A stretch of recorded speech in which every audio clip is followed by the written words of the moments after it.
أفضلهم وخاتم النبيين محمد الأمين وعلى آله وصحبه أجمعين.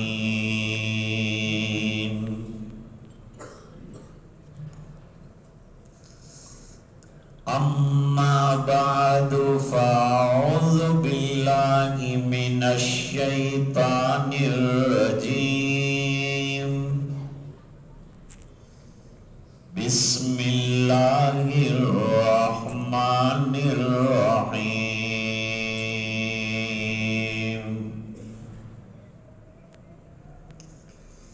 لقد كان لكم في رسول الله أسوة حسنة لمن كان يرجو الله واليوم الآخر وذكر الله كثيرا. العظيم.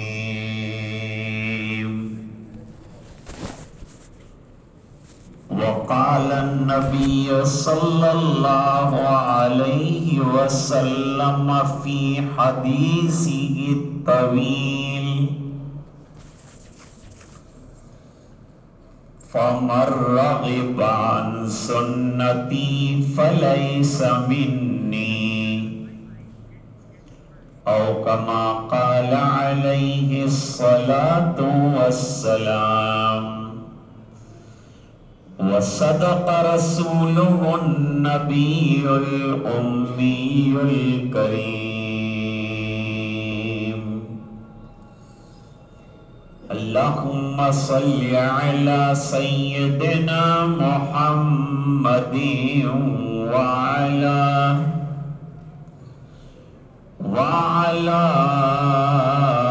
آل سيدنا محمد وبارك وسلم.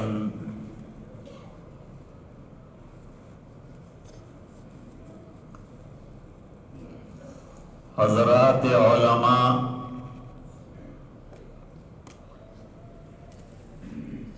بزرگوں، دینی بھائیوں،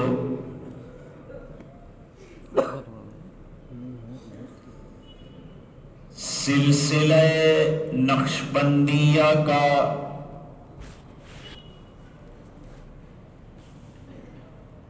یہ سہ روزہ اجتماع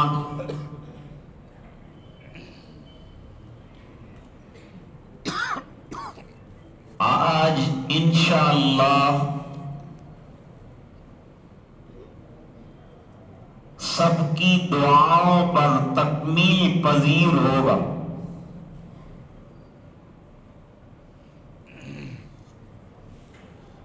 اب تک جتنی مجالس ہوئی ہیں اور جن اکابر کے ملفوظات ہم نے سنے ہیں،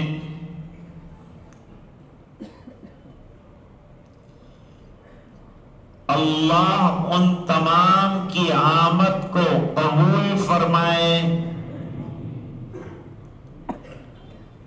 اور ان کے ارشادات پر عمل کرنے کی توفیق سعید عطا فرمائے.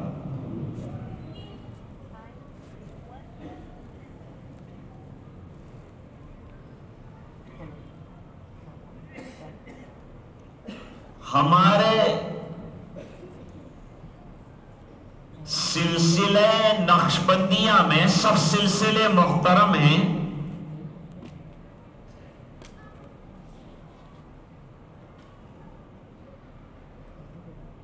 سلسلہ نقشبندیہ بہت پرانا،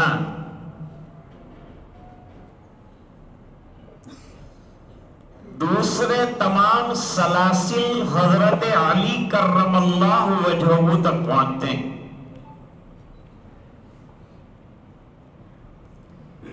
اور یہ سلسلہ حضرت صدیق اکبر رضی اللہ تعالیٰ عنہ پر پہنچتا ہے۔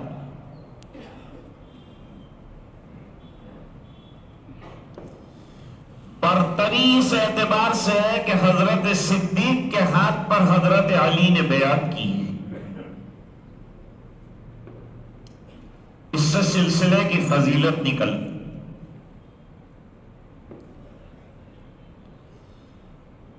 نقش بند، شاعر کہتا ہے اللہ والا نقش بندی، اے نقش بندے دو عالم، اے نقش بندے دو عالم، نقش چنا بے بند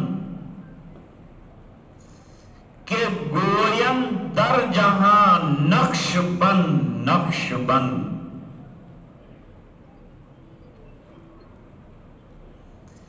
روس میں یہ سلسلہ مقبول ہوا،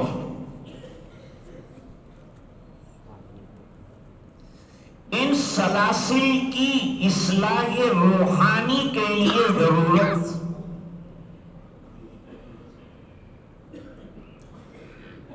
حضرت امام اعظم ابو حنیفہ رحمت اللہ تعالی علیہ فقہ کے بہت بڑے امام ہیں۔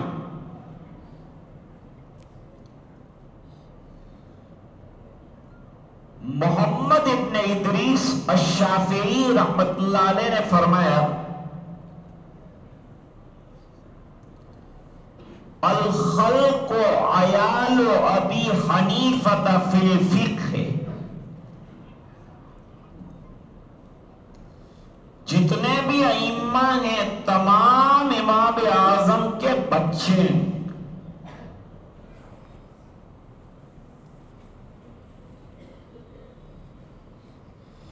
اور امام اعظم ابو حنیفہ رحمت اللہ علیہ فرماتے ہیں تصوف کے سلسلے میں کہ لولا السنتان لخلق النعمان، اگر میں یہ تصوف میں نہ جاتا اور اپنی اصلاح نہ کرتا 2 سال تک تو میں ہلاک ہو جاتا۔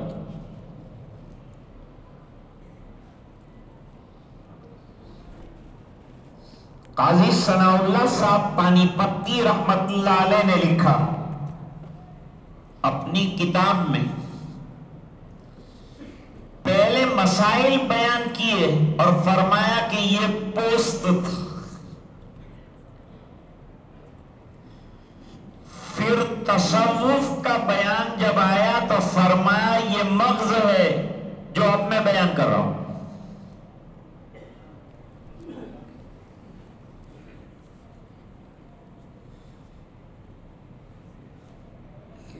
نقشبندیہ کے مراقبے سے روحانی ترقی بہت جلد ہوتی۔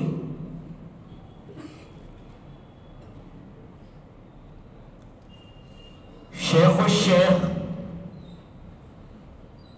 قطب عالم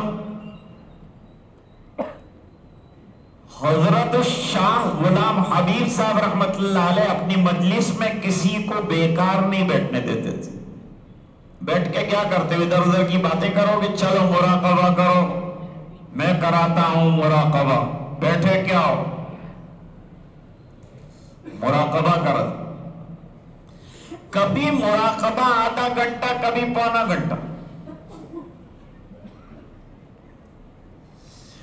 فجر کی نماز جیسے ہی ختم ہو جاتی تھی منبر پر تشریف فرما ہو کر مراقبہ شروع کر دیتے تھے، کبھی آدھا گھنٹہ، کبھی پونا گھنٹہ، اور اشراق تک یہ سلسلہ جاری رہتا۔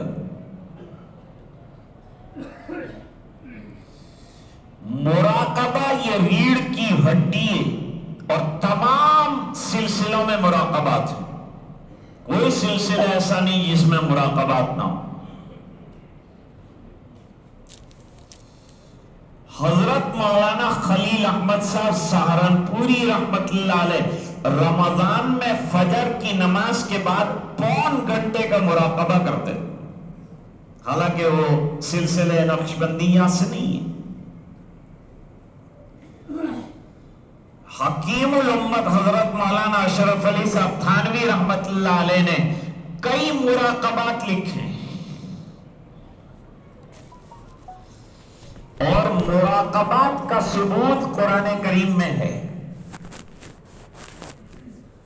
فَارْتَقِبُوا إِنِّي مَعَكُمْ رَقِيبٌ. ایک جگہ اللہ فرماتے ہیں یا ایھا الذین آمنوا اتقوا اللہ ولتنظر نفس ما قدمت لغد. یہ مراقبہ ہوتا ہے. اے ایمان والو اللہ سے ڈرو. ڈرو نہیں، ڈرتے رہو. آپ مسجد میں ڈرے، گھر جا کے ڈر بھول مت جاؤ. دکان میں بھی ڈرنا ہے، گھر میں بھی ڈرنا ہے، ازدواجی زندگی میں بھی ڈرنا ہے، انفرادی زندگی میں بھی ڈرنا ہے، خواص میں بھی ڈرنا ہے، عوام میں بھی ڈرنا ہے، رات کو بھی ڈرنا ہے، دن کو بھی ڈرنا ہے، ملازمت میں بھی ڈرنا ہے. ڈر ہر وقت رہنا چاہیے اللہ کا، تو آدمی سیدھا چلتا ہے.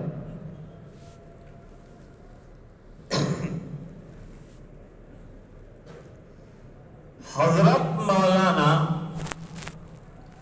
خلیل احمد صاحب سہارنپوری رحمت اللہ علیہ نے مراقبوں کی اہمیت بتلائی. بڑا اہم سلسلہ ہے.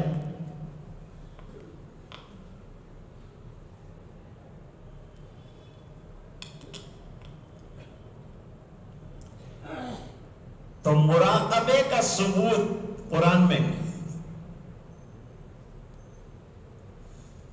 تم میں سے ہر ایک کو یہ غور کرنا چاہیے کہ اس نے کل کے لیے کیا تیاری کی ہے. یہ غور کرنے کا نام تو مراقبہ ہے. مراقبہ کس کو کہتے ہیں؟ آدمی دھیان میں ڈوب جائے، فکر میں ڈوب جائے،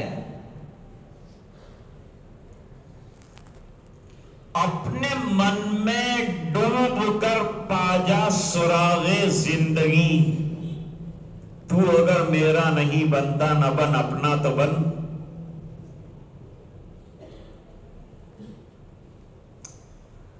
سلسلے میں فرائض کے بعد سب سے زیادہ دو چیزوں پر زور دیا ہے.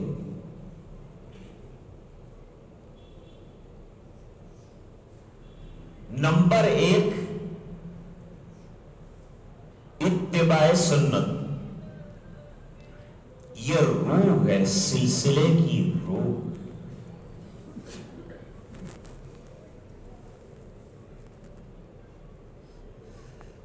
جتنا اتباع سنت نقشبندیہ کے یہاں ہے اور نہیں ملے گا.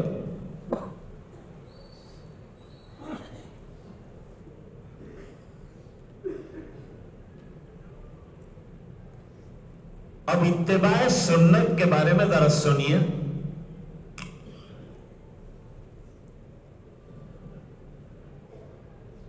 دین جتنا زندگی میں آئے گا اتباع سنت سے. سنت کسے کہتے ہیں؟ طریقہ مسلوکہ فی الشریعہ کو سنت کہتے ہیں. علماء سمجھے ہوں گے.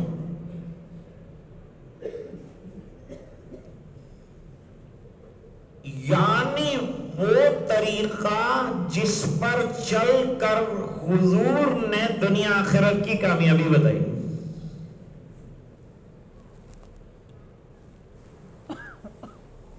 دوسرے الفاظ میں رب مانی زندگی گزارنا اور من مانی کو چھوڑنا.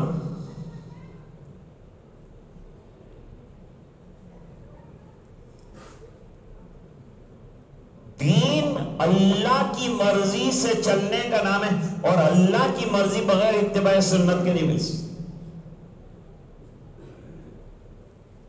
اس لیے قرآن کریم نے اعلان کر دیا وَمَا آتَاكُمُ الرَّسُولُ فَخُذُوهُ وَمَا نَهَاكُمْ عَنْهُ فَانْتَهُوا. جو رسول دے دیں، لے لو، جن سے روکتے ہیں رک جاؤ، بس اسی کا نام دین ہے، اسی کا نام۔ اب میں آپ کو سیدھا ایک حدیث شریف کی طرف لے جاتا ہوں۔ سنت پر شاہ ولی اللہ صاحب نے بہت کلام کیا ہے حجت اللہ البالغہ میں، لیکن وقت نہیں ہے اس کا، کیونکہ سنت کی کئی قسمیں ہیں۔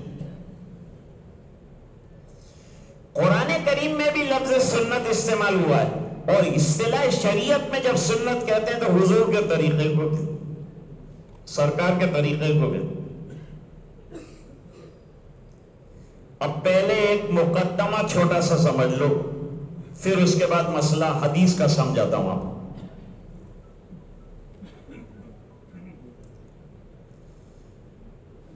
ایک ہوتا ہے شان نزول، جیسے کوئی آیت اتری، کوئی سورت اتری تو کیوں اتری، کیا وجہ ہوئی، یہ جو وجہ ہے اس کو شان نزول کہتے ہیں۔ اور ایک ہے شان ورود۔ شان ورود کس کو کہتے ہیں؟ کسی حدیث کے وجود میں آنے کے جو اسباب ہیں ان کو شان ورود کہتے ہیں۔ کیوں فرمایا حضور نے یہ ارشاد، اس کو شان ورود کہیں۔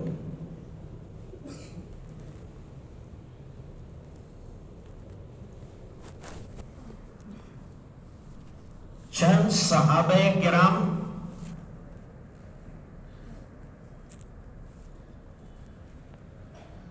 یہ ازواج مطہرات کے حجروں کے پاس گئے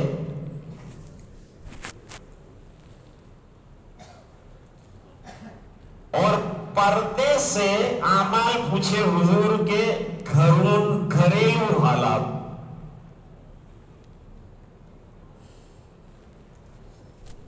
سرکار کی دو حالتیں ہیں،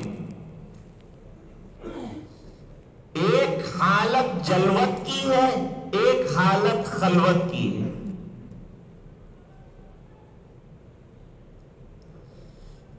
جلوت میں سرکار جو کرتے ہیں وہ تو تمام صحابہ دیکھ رہے ہیں، لیکن جو خلوت میں آپ کرتے ہیں وہ ظاہری بات ہے کہ ازواج کو معلوم، ازواج مطہرات کو معلوم ہے گھر میں کیا کرتے ہیں۔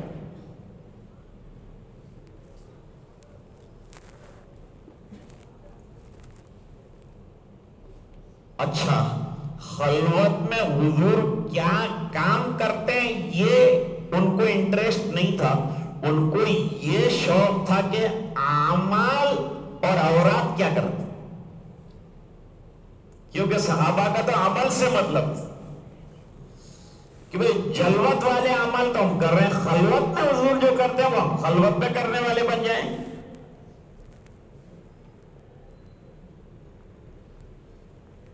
تو صحابیات ازواج مطہرات نے اعمال بتائے، یہ کرتے ہیں، یہ کرتے ہیں، یہ کرتے ہیں، رات کو تہجد پڑھتے ہیں۔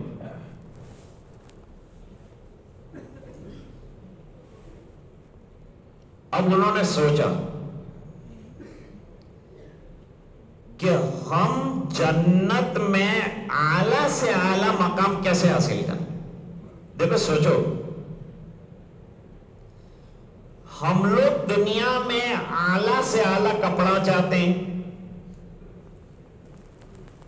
اعلیٰ سے اعلیٰ مکان چاہتے ہیں، اعلیٰ سے اعلیٰ گاڑی چاہتے ہیں، اور یہ کوئی خراب چیز نہیں، اللہ نے دیا ہے، آپ اعلیٰ مکان میں رہیے،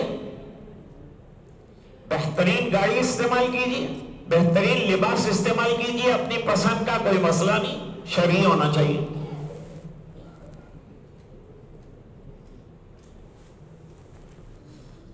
لیکن جب جنت کا معاملہ آتا ہے تو کہتے ہیں کہ بس جنت خالی مل جائے تو بس کافی ہے، اس میں اعلیٰ مقام کی محنت نہیں کرتے۔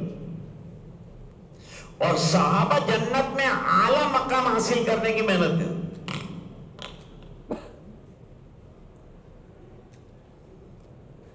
حضرت امام بخاری رحمت اللہ علیہ نے ایک روایت پیش کی،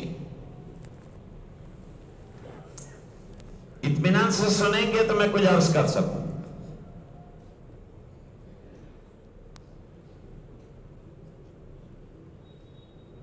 جنگ بدر کا وقت آیا.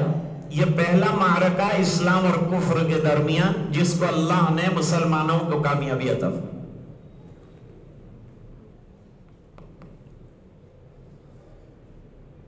جنگ بدر میں اعلان ہوا, چند لوگ چلے, اس وقت لازمی نہیں تھا ہر ایک کا جانا. 313 تیار ہوئے.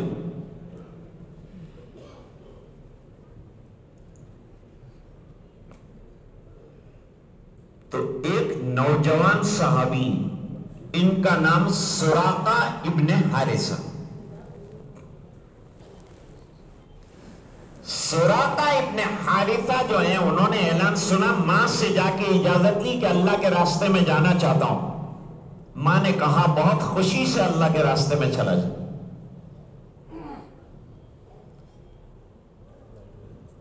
آ کے سرکار سے مل کے, بہت مختصر کر دیا میں نے,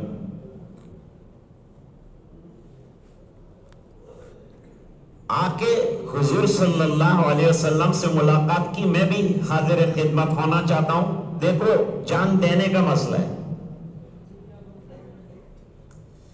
زندگی لٹانے کا مسئلہ ہے, سر کٹانے کا مسئلہ ہے, لیکن آگے آگے ہیں نوجوان. مجھے حضرت مولانا عبد الحمید صاحب نے بتایا کہ یہ اجتماع کو کامیاب کرنے میں چند نوجوانوں نے بہت زیادہ حصہ لیا. ہم آئے تو دیکھا نوجوان کھانا بنا رہے ہیں آپ حضرات کے لیے. دل دیکھ کر خوش ہو. نوجوان کام کرنے پر آ جائے تو بڑا انقلاب برپا کر سکتا ہے. نہیں تیرا نشیمن قصر سلطانی کے گنبد پر تو شاہی ہے بسیرا کر پہاڑوں میں چٹانوں پر.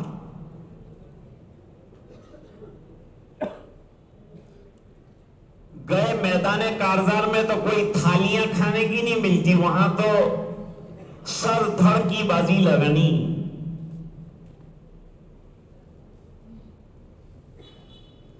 چشمے پر گئے تھے پانی لینے کے لیے تو وہاں لگ گیا تیر, گلے میں آ کے تیر پیوست ہوا.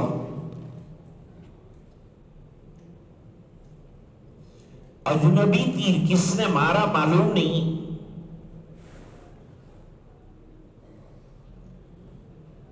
وہی تڑپ کر گر گئے, شہید ہو گئے اسی وقت. لو تمنا تھی, اللہ تعالیٰ نے پوری کر دی. شہادت کی تمنا کرنا مسنون ہے. مجھے معلوم ہے آپ آمین نہیں کہیں گے.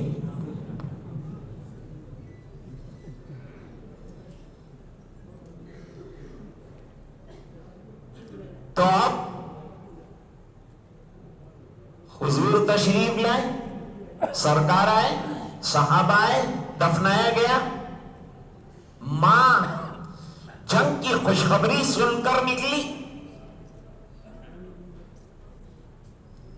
اور نکل کر معلوم کیا کہ کیا حال ہے. پتا چلا کہ بیٹا شہید ہو گیا تو نکلتی ہی رہی, سرکار کا انتظار کرتی رہی. اوپر سے نیچے تک چادریں لپیٹی ہوئی ہے, بڑا اپنے آپ کو ڈھانکا ہوا ہے, چھپایا ہوا ہے. صحابہ نے امتحاناً پوچھا, جب تیرا بیٹا جوان چلا گیا تو ماتم کرنا چاہیے, ماتم کرنے کے بجائے تو نے جو ہے اپنے آپ کو چادروں چھپا رکھا ہے. جواب دیا, میرا بیٹا مرا ہے, میری حیا زندہ ہے. یہ چادریں حیا کی غماز ہیں. مجھے پتا چل گیا میرا بیٹا شہید ہوئے. میں دربار رسالت میں حاضر ہو رہی ہوں. آقا سرکار سے پوچھا کہ میرا بیٹا جوان اللہ کے راستے میں کام آ گیا تو اس کو جنت ملی کہ نہیں؟ اگر نہ ملی ہو تو کیا کرے گی تو؟ کروں گی, مانگوں گی, اللہ کو راضی کروں گی. یہ بہت بڑا کام ہے, اللہ کو راضی کرنا, اللہ سے منوانا پڑے گا. تہجد میں کیا کرنا ہے؟ رونا ہے، اللہ سے منوانا ہے، مانگنا ہے، وہ مانگنے کا ٹائم۔ غوث اعظم فرماتے ہیں تہجد ولایت کی پہلی سیڑھی۔ اور حکیم اختر صاحب رحمت اللہ علیہ فرماتے تھے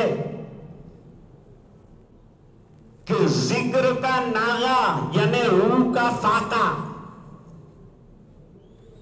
ذکر تو کرنا ہی پڑے گا ورنہ دل مردہ ہو جائے گا، دل کو زندہ کرنا ہے۔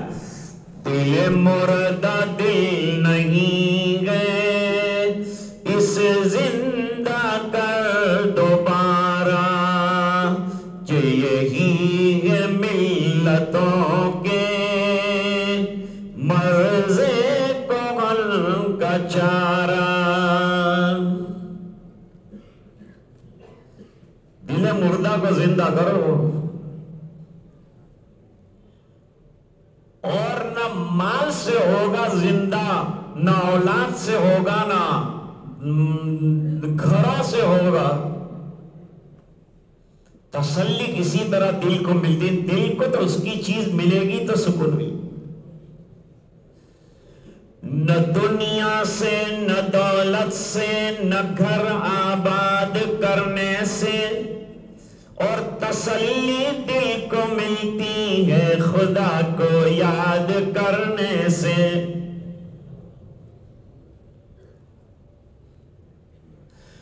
کتنی تسکین ہے وابستہ تیرے نام کے ساتھ، نیند کانٹوں پہ بھی آ جاتی ہے آرام کے ساتھ۔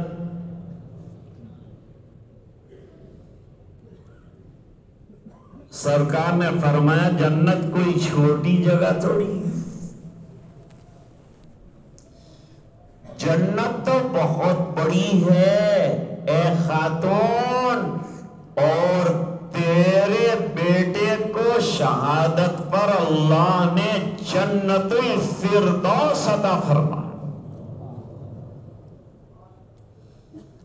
بہت بڑا مرتبہ تیرے بیٹے کو عطا کیا ہے، تو جنت الفردوس مانگا کرو اللہ سے،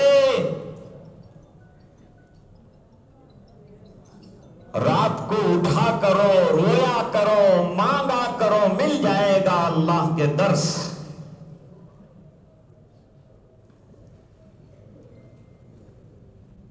یہ تین حضرات، تین صحابہ عبادت کے شوقین، سب صحابہ عبادت کے شوقین، کہاں عبادت ملتی ہے، کہاں عمل ملتا ہے، وہاں دوڑتے ہیں۔ اور ایک مرتبہ حضور نے کہہ دیا تو پھر چھوڑتے بھی نہیں۔ حضرت ابو ہریرہ رضی اللہ تعالیٰ عنہ غزوہ خیبر کے بعد مسلمان ہوئے، فرماتے ہیں اوصانی خلیلی، میرے خلیل نے، میرے نبی نے، میرے پیارے آقا نے مجھے تین وصیتیں کی۔ ایک وصیت کی کہ چاشت کی نماز مت چھوڑنا، میں پابندی سے پڑھتا ہوں۔ نمبر 2، ایام 20 کے روزے مت چھوڑنا، یعنی چاند 13، 14، 15۔ نمبر 3، عشاء کے بعد ویتر پڑھ کے سونا، کیونکہ تو دن بھر تھکا ہوا ہوتا ہے، رات کو شاید اٹھے نہ اٹھے، ویتر پڑھ کے سویا۔ فرمایا کبھی نہیں چھوڑوں گا۔ حضرت ابو بکر رضی اللہ تعالیٰ عنہ بھی دن پر بڑا کام کرتے تھے، اس لیے ان کو بھی حکم تھا کہ عشاء کے بعد ویتر پڑھ لیا کر۔ یہ مخصوص حالات کے مخصوص احکام ہوتے ہیں وہاں۔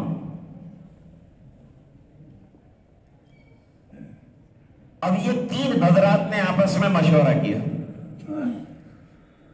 کہ نبی کا درجہ کتنا عالی، اور اس میں بھی حضور کا درجہ سب سے عالی، بہترین درجہ ہے۔ جنت کا دروازہ سب سے پہلے ہمارے نبی کھٹکھٹائیں، اور روایتوں سے پتا چلتا ہے سیرت کی کہ جب اللہ نے عہد الستو لیا تھا تو سب سے پہلے حضور نے اقرار کیا تھا کہ اللہ تیری عبادت کرے، پھر تمام انبیاء نے کیا، پھر تمام صحابہ نے کیا، پھر تمام اولیاء نے کیا۔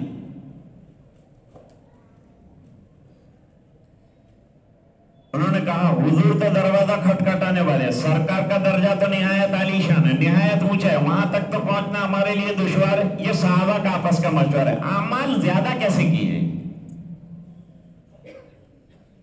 کس طرح سے اعمال انجام دیے جائیں کہ ہم کامیاب ہو جائیں۔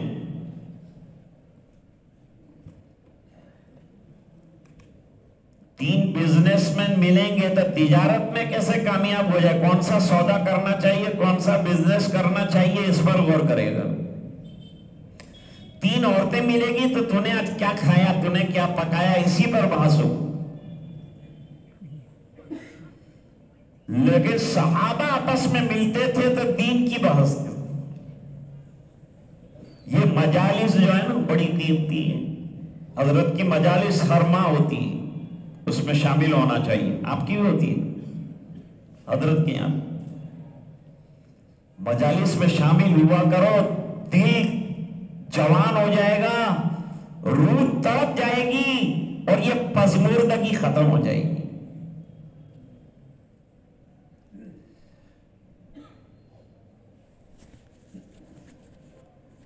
مشورہ ہوا،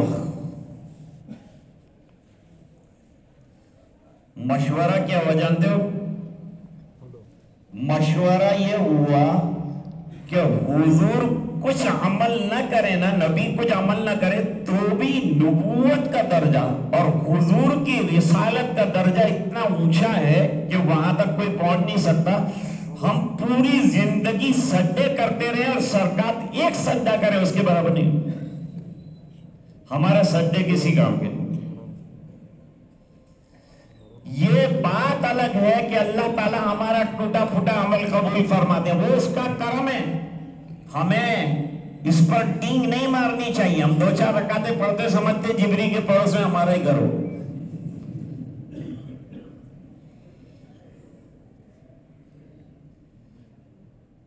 ایک صحابہ کو اب غور کرنے کی بات ہے، یہ جو لوگ جا رہے ہیں ان کو جانا نہیں چاہیے، بیٹھنا چاہیے۔ اب ایک صحابی جو تھے انہوں نے کہا کہ حضور کے اعمال کو تو ہم پہنچ نہیں سکتے، لیکن ہم کو چاہیے جنت میں اعلیٰ درجہ۔ وہ جہنم سے بچنے کا تو راستہ کب سے طے کر چکے تھے، لیکن ان کو چاہیے جنت میں اعلیٰ درجے کا مقام۔ تو کیا کریں؟ ایک نے کہا کہ دن کے اندر کھانے میں ٹائم بہت جاتا، حالانکہ صحابہ کرام ناشتہ تو کرتے ہی نہیں تھے، عرب میں ناشتہ ہوتا ہی نہیں۔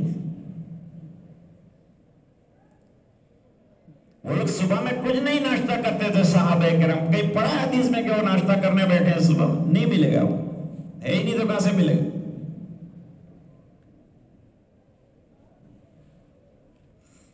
یہ امت ایسی ہے نا، اتنی بولی ہے۔ ایک جگہ وہ مقرر کہہ رہا تھا عشاء کی 18 نماز ہے کہ نہیں، 18 رکعت، سب آ گیا، الگ 17 رکعت تھے۔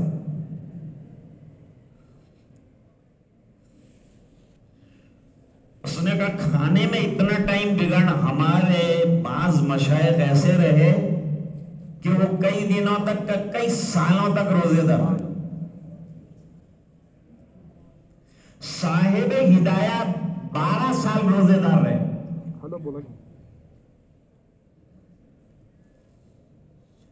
امام بخاری رحمت اللہ علیہ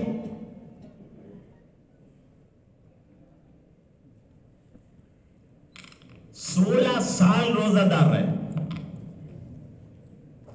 جب تک بخاری پوری نہیں ہو گئی روزہ دار رہے۔ کھانا آتا تھا غریب کو دے دیتے تھے، پتہ بھی نہیں چلتا، عمل بھی کرتے تھے، پتہ بھی نہیں چلتا۔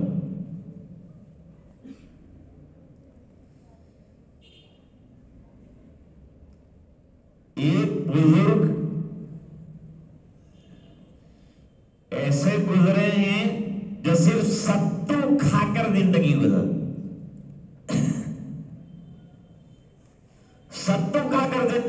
روزدار طے کر، روٹی کے ساتھ سالن کھانے میں ٹائم زیادہ جاتا ہے، ذکر اللہ کا ٹائم کم ہو جاتا ہے، اس لیے ذکر اللہ کو زیادہ ٹائم دینے کے لیے کھانے کو کم ٹائم دیں۔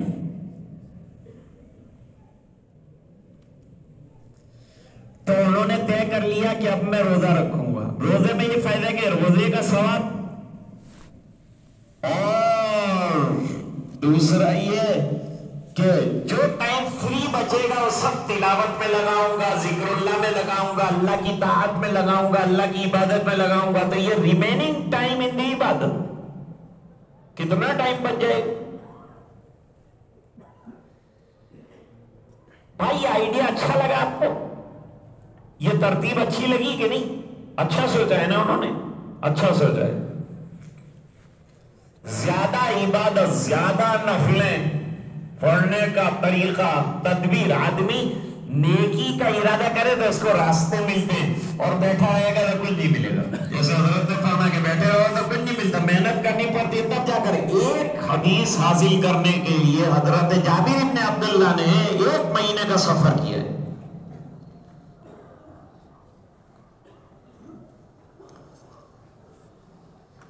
دوسرے صحابی نے کہا مجھے ایک اور ترتیب سمجھ میں آ رہی، وہ ترتیب یہ ہے کہ رات کو بہت بڑا حصہ ہم لوگ سو جاتے ہیں۔ بھئی اب روزانہ جاگنا ہر ایک کے بس کا روگ ہے بھی نہیں۔ حدیث شریف میں فرمایا لِنَفْسِكَ عَلَيْكَ حَقٌّ وَلِجَسَدِكَ عَلَيْكَ حَقٌّ، تیرے نفس کا بھی حق ہے، تیرے جسم کا بھی حق ہے، وہ بھی ادا کرنا ہے، اور اللہ کا بھی حق ہے، وہ بھی ادا کرنا ہے۔ تو رات کو سونا نہیں ہے، جاگنا بھی ہے، رات کو آرام بھی کرنا ہے، جاگنا بھی۔ اس کی حدیث ہے بہت لمبی، لیکن اس کے وقت نہیں۔ انہوں نے کہا میں رات کو جاگ لیا کروں۔ حضور رات کو جاگتے بھی ہیں اور رات کو آرام بھی فرماتے ہیں۔ ان کا ترتیب بھی عمل کو بڑھانے کے لیے، رات کی عبادتیں بہت مقبول، ہمارے اللہ والے رات کے آنے کا ایسا انتظار کرتے ہیں جیسے کہ دلہا دلہن کے آنے کا انتظار کرتے ہیں۔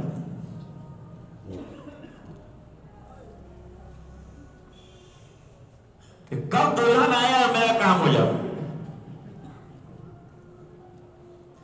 یہ کہتے ہیں کہ کب رات آ جائے اور میرا کام بن جائے، میرا کنیکشن اللہ سے جوڑ جائے۔ اللہ سے جوڑنے کا رات کا ٹائم، اس لیے رات کو قرات لمبی رکھی، عشاء کی 4 رکعت رکھی، لمبا ٹائم، اور فجر کے اندر اور بھی زیادہ سکون کا ٹائم، تو اس کو قرآن الفجر کہا۔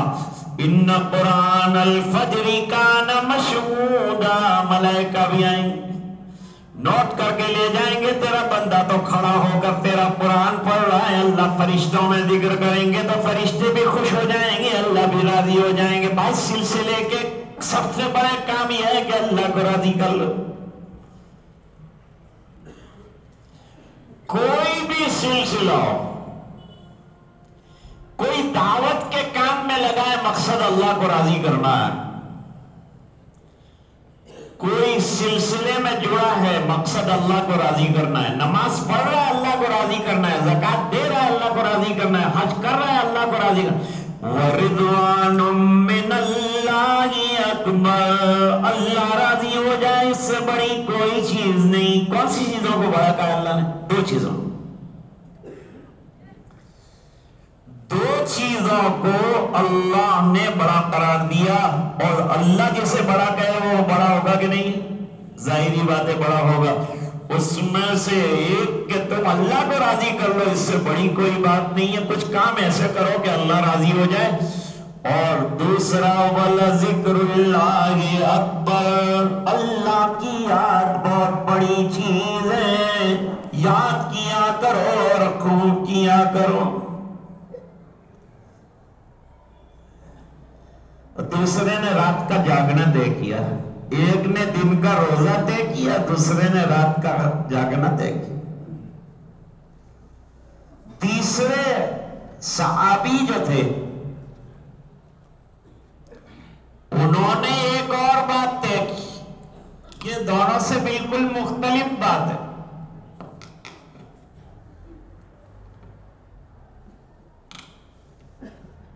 تیسرے صحابی نے سوچا کہ شادی بڑا لفڑے والا کام،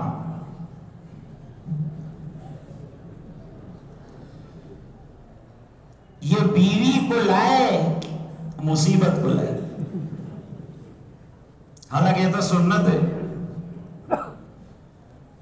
لیکن حضرت نے جیسے فرمایا بڑے پاپڑ بلنے پڑے. وہ پاپڑ کیا ہے بھائی؟ کمائی حلال لاؤ، بچوں کے منہ میں بھی دو، ایک راستے میں ہے، ایک گود میں ہے، ایک پیٹ میں ہے، سب کا انتظام کرو. یہ سب نظام ہے.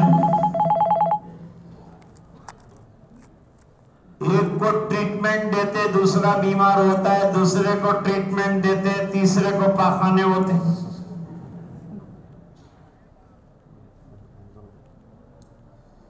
ایک دن میاں بیوی نے طے کیا کہ کیونکہ شوہر کہتا تھا کہ تیرے کو کیا کام کرنے کا، تیرے کو گھر میں، میرا کام کتنا بڑا، آفس کے اندر جانا آنا، یہ کام لکھنا، فلاں کمپیوٹر یہ ہو، تو کہ اپنے کام چینج کر لے.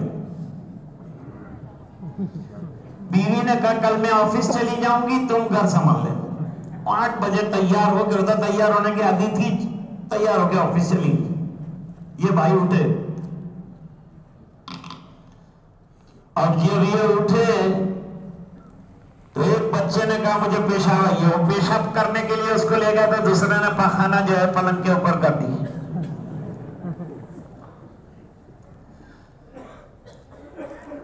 ادھر جو ہے ابھی یہ دونوں کو سنبھالتا تھا کہ وہاں ڈور بیل بجی، دودھ والا ہے، دودھ گرم کرنے کے لیے رکھا تو وہاں تیسرا بچہ چلایا، اس کے پاس گئے تو یہاں دودھ ابل گیا. حیران ہو گئے، کہنے لگا کیسے سنبھالتی ہوگی یہ.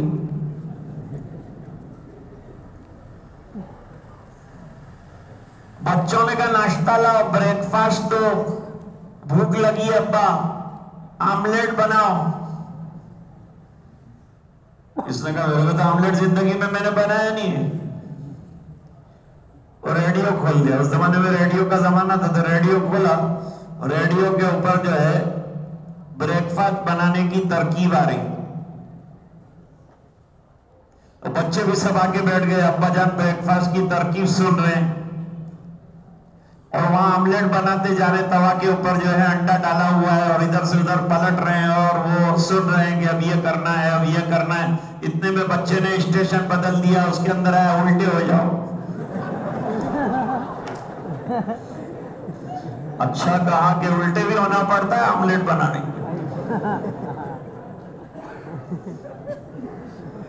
ارے بھائی میں تو ابھی تو 2 گھنٹے بھی نہیں ہوئے، میں حیران ہو گیا. تو اللہ تعالیٰ نے عورتوں کو بڑے کمالات سے ہمارے گھر کیسے سنبھالتی ہیں، کیسی حفاظت کرتی ہیں، ہماری عزت کی حفاظت، ہمارے مال کی حفاظت، ہمارے بچوں کی تربیت. ان کا بڑا احسان مانو، ان کا شکریہ ادا کرو.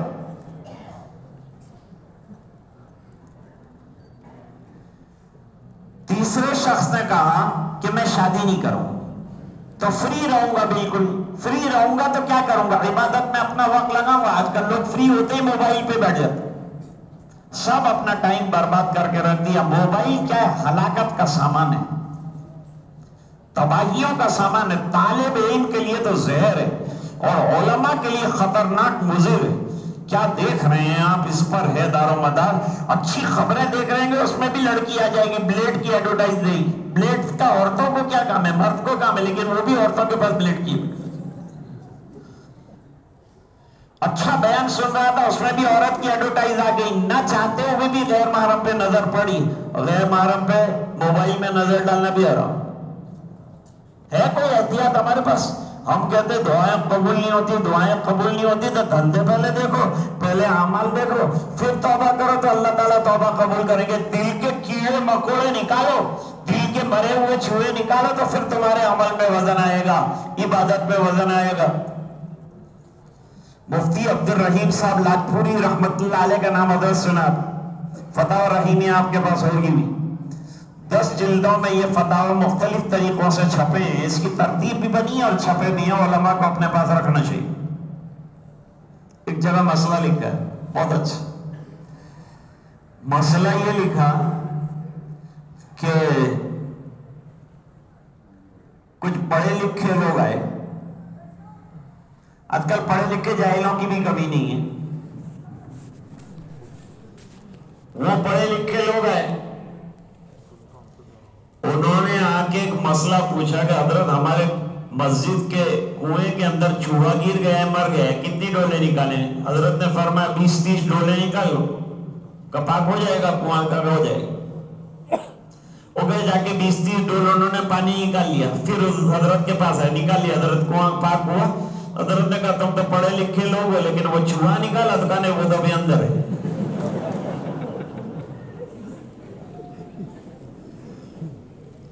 ابھی اللہ کے بندے اپنے آپ کو پڑھا لکھا کہتے ہیں، ہم لوگوں کو نیرو مائنڈڈ کہتے ہیں، مولویوں کو تنگ نظر کہتے ہیں، اور تمہاری وسعت نظر کو کیا دھوکہ ہو گیا کہ تم نے چوہا نہیں نکالا۔ چوہا جب تک رہے گا کتنا بھی پانی اندر ڈالو گے سب ناپاکی رہے گا، تم وضو نہیں کر پاؤ گے۔ آ رہی ہے بات سمجھ میں؟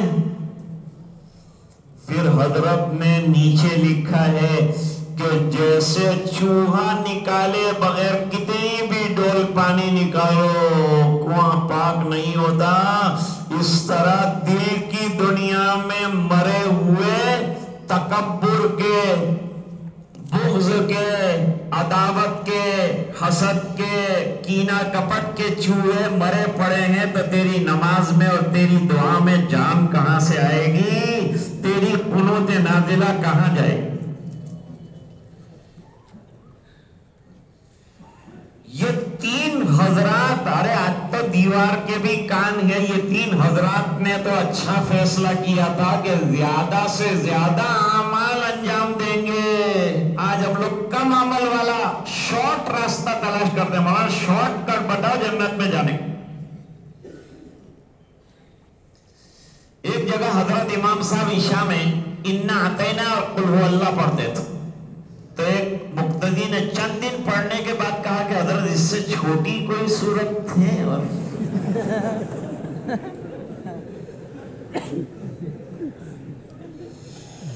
آج ہم لوگ اعمال میں پیچھے ہو گئے، صحابہ اعمال میں آگے تھے، نمازوں میں دیکھو تو اور ذرا پیچھے ہو جاتے تھے تو ان کو فکر ہو جاتی تھی کہ ہم پیچھے کیوں ہو گئے۔ جب انہوں نے یہ تمام اعمال طاعات کو بڑھانے کے لیے اپنے آئیڈیا لگائے، منمانی کرنا چاہیے، تو حضور کو سرکار کیوں ہے دنیا میں؟ اصلاح کے لیے، اصلاح پوری دنیا کی کریں گے، میرے نبی کا کام ہی اصلاح کرنا ہے، علماء کا کام ہی اصلاح کرنا۔ اصلاح کے لیے سب سے بڑا مصلح اللہ نے رسول کو بنایا، اس کی اصلاح بھی بڑی حکمتوں کے ساتھ ہوتی ہے۔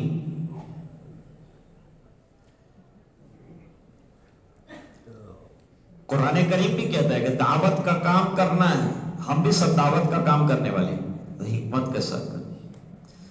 فرمایا ادعو الی سبیل ربک بالحکمت والموعظۃ الحسنہ وجادلہم باللتی ہی احسن ان ربک هو اعلم بمن ضل عن سبیلہ وهو اعلم بالمہتدین۔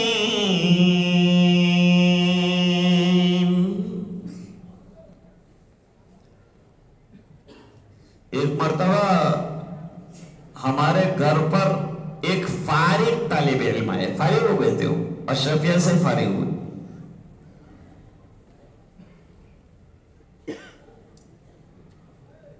وہ آئے، ملے مجھ سے، ملے تو میں نے کہا کیسے آنا؟ وہ کہا حضرت سے ملاقات، یعنی میرے والد صاحب سے ملاقات کرنا چاہتے۔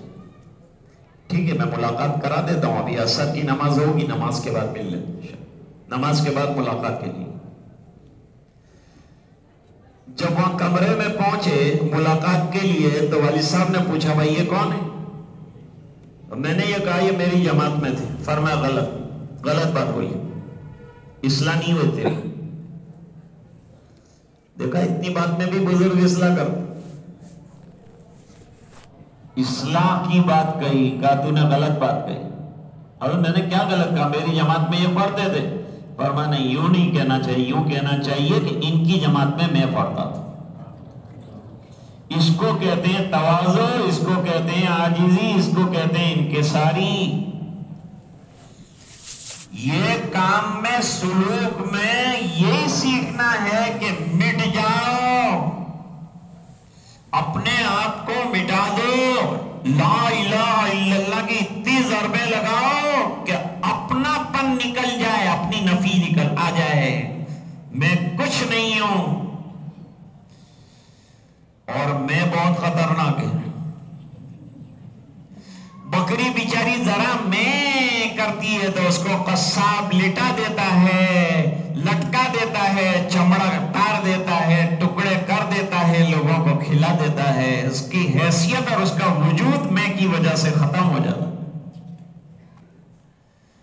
لیکن دوستو، ایک ہوتی ہے کالی کلوٹی مینا، اس کو پنجرے میں رکھا ہے، پھل دیتے ہیں، کھلاتے ہیں، فروٹ کھلاتے ہیں، اور اس کو پوچھتے ہیں کہ تو کون ہے؟ تو وہ کہتی ہے میں ہوں ہی، میں کیا ہے. جب اپنی نفی کی تو اس کو پنجرے میں سنہرے رکھا ہے، اس کو کھلا رہے ہیں، پلا رہے ہیں، زندگی طویل ہو رہی ہے. اس نے میں کہا، خطرے میں آ گئی. اس نے میں نہ کہا تو اللہ نے عافیت دے. مٹا دے اپنی ہستی کو اگر کچھ مرتبہ چاہے کہ دانہ خاک میں مل کر گل و گلزار ہو. نبی کریم صلی اللہ علیہ وسلم نے یہ 3 افراد کی بات سن لی. سننے کے بعد منبر پر تشریف لائے، عام اصلاح فرمائی نبی کریم صلی اللہ علیہ وسلم نے.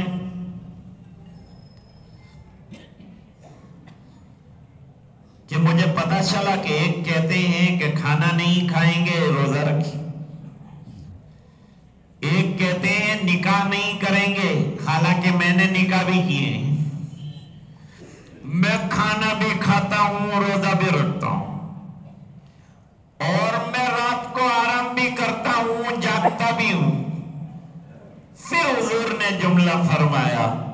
یہ سب تقریر کرنے کے بعد، ان لوگوں کے عمل کی نفی کرنے کے بعد سرکار نے فرمایا، نکاح کے موقع پر ہم لوگ سنتے ہیں فَمَن رَغِبَ عَنْ سُنَّتِي فَلَيْسَ مِنِّي، جس نے میری سنتوں سے اعراض کیا وہ میری جماعت میں سے نہیں. آج کی بات کا نچوڑ اور خلاصہ کہ سنتوں کو زندگیوں میں آنے دو، لاؤ، تلاش کرو اور سنتوں کو داخل کرو. یہ ہمارے سلسلے، جتنے سلسلے ہیں تمام کا پیغام ہے. اللہ فرماتے ہیں تمہارے لیے نبی کی زندگی میں بہترین نمونہ اس انسان کے لیے خاص طور پر جس کو یقین ہے کہ مجھے مر کر اللہ کے سامنے کھڑے ہونا ہے، اور اس کے لیے جو اللہ کی یاد کثرت سے کرتا ہے. دیکھیں یہاں بھی ذکر آ گئی. تو سلسلے کا بڑا اہم پیغام میں نے آج آپ کو دیا، وہ ہے اتباع سنت اور نقوش قدم ہائے رسول. نقش قدم نبی کے ہیں جنت کے راستے، اللہ سے ملاتے ہیں سنت کے راستے.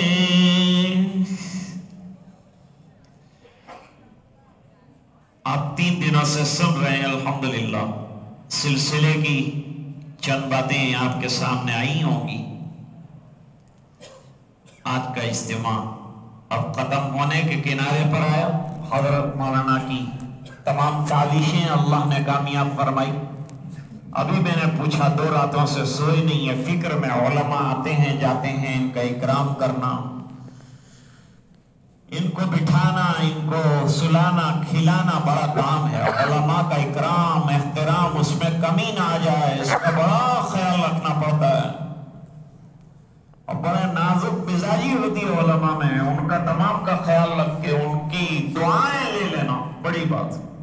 خالی دھکے مولانا کو مار مار کے دعا نہیں لے سکتے، ہم سمجھتے مارو جتنے بھی دھکے اللہ تعالیٰ ہمارے کو جنت میں دھکوں سے پہنچائے گا، حالانکہ ایسا نہیں۔ راحت رسانی سب سے پہلی چیز ہے جس میں علماء کو راحت وہ کرنا چاہیے۔ کہہ دیا جائے کہ بھائی مسافر کی ضرورت نہیں، آپ نے مجھے دیکھا میں نے آپ کو دیکھا، معاملہ ختم ہو۔ تو حضرت کی مجالس میں انشاءاللہ شریک ہوں گے، آپ کا آنا اللہ قبول فرمائے۔